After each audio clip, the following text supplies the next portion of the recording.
Every day at Sierra, you'll find top brand apparel, footwear, and gear for 20 to 60% less than department and specialty store prices. And during clearance time at Sierra, those incredible prices are 40 divided by 2.5, carry the 1, even lower. And when you shop clearance at Sierra, you can save a whole lot more on everything you need to get active and outside. That's a lot of saving. Epic brands, vast selection, teeny tiny prices. That's Sierra.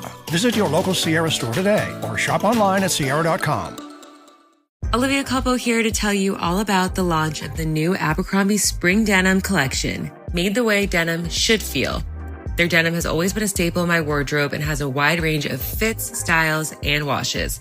Every jean is available in both their classic fit and viral curve love.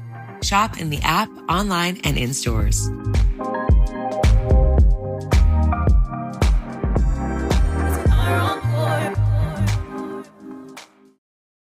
This is Optimal Living Daily, 4 ways to live each day with intention, by Shelley Levitt with LiveHappy.com, and I'm Justin Malik. And we jump right into today's post as we optimize your life. 4 ways to live each day with intention, by Shelley Levitt with LiveHappy.com. I want to move through life with energy and a sense of discovery, achievement, joy, and engagement. That is my intention. My hope is that living according to it would be the antidote to the uneasy feeling I often have at the end of the day when I flop into bed filled with self-reproach and wonder where my time went. My intent is to be guided by purpose instead of feeling that I'm spending my time haphazardly, succumbing to whim or distraction. According to expert Malika Chopra, creator of the website Intent.com, and psychologist Elliot Berkman, head of the Social and Affective Neuroscience Lab at the University of Oregon, setting intentions can function as a kind of internal North Star, lighting the path to greater fulfillment and life satisfaction. These are the changes I've made in the few weeks since setting my intention. Number 1, I meditate almost daily. It has taken me years to commit to a meditation habit, but the 10 or 15 minutes I spend doing a guided meditation on the Calm app has been transformative. The turning point was a workshop I took with Zokestu Norman Fisher, a poet and Zen Buddhist priest. When people say they don't have time to meditate, he said, I ask them, how do you have time to not meditate? With a regular mindfulness practice, he went on, you'll have fewer accidents, you'll lose things less frequently, your focus will improve, making decisions will become easier. Remarkably, I found all these things to be true, and when I'm feeling stressed, I summon the image I visualized during my meditation. I imagine my breath as a long string of pearls, and it helps me reconnect with that experience of stillness.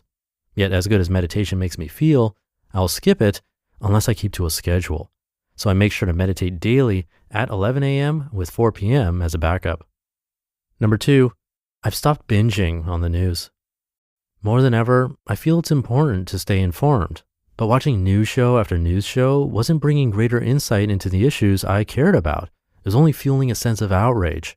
And though I'm happy to have added the Washington Post to my beloved New York Times subscription, reading either one in bed was only deepening my chronic insomnia. So I've made some rules. No news shows or newspapers after 9 p.m. Instead, I think about how I want to feel, inspired, amused, transported, enlightened. And I choose what I want to read, watch, or listen to based on that. This has led to fewer hours with CNN and more with Glow, the Netflix comedy about a real-life women's wrestling league from the 80s, the On Being with Krista Tippett podcast, and Elena Ferrante's beautiful Neapolitan novels. Number 3, I cook more. I'd like to lose 5 or 10 pounds, but resolving to lose weight is usually both joyless and unsuccessful. So instead, I think about nourishing myself in ways that will align with my intention to feel more energized. And that helps steer me away from takeout Chinese food and into my kitchen when I cook up pots of farro and braised Swiss chard, practice poaching the perfect egg, and dig into cookbooks like Paula Wolfert's The Food of Morocco and What to Eat for How You Feel, the new Ayurvedic Kitchen by Divya Alter. In trying new dishes like Paula's eggplant zaluk or Divya's sprouted mung salad, I also experience that sense of discovery and achievement that I'm looking for. Number 4, I do at least one new thing each weekend.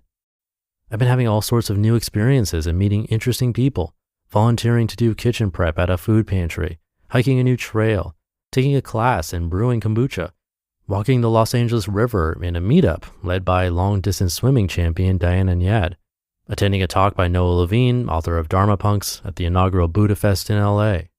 Some outings have turned out to be less than inspired. The less said about the mass meditation held at a Conscious Life Expo, the better.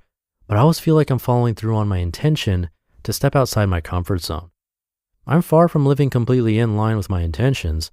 There are countless ways I stray from the path, but I feel encouraged rather than defeated.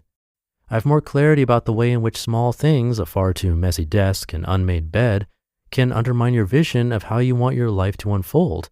And I think I'll be able to put some new habits in place soon. You just listened to the post titled 4 Ways to Live Each Day with Intention by Shelley Levitt with LiveHappy.com. And I'll be right back with my commentary. Thank you to Shelley, a guest writer on LiveHappy. It's a funny quote from the Zen priest.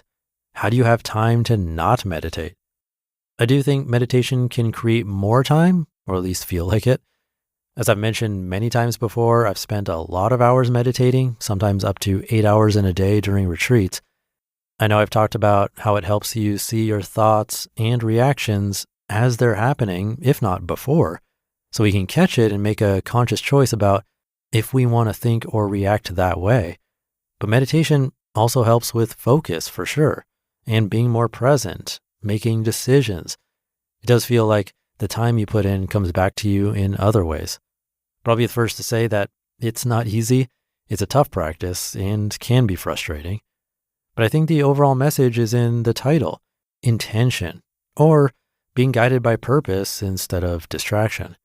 As she said, even those really small, tiny, intentional acts do count and stack up. So even if it's not meditation, maybe we can try to set a small intention for today. It's a good place to start. But that should do it for today. Thank you for being here and listening every day. And I'll see you tomorrow where your optimal life awaits.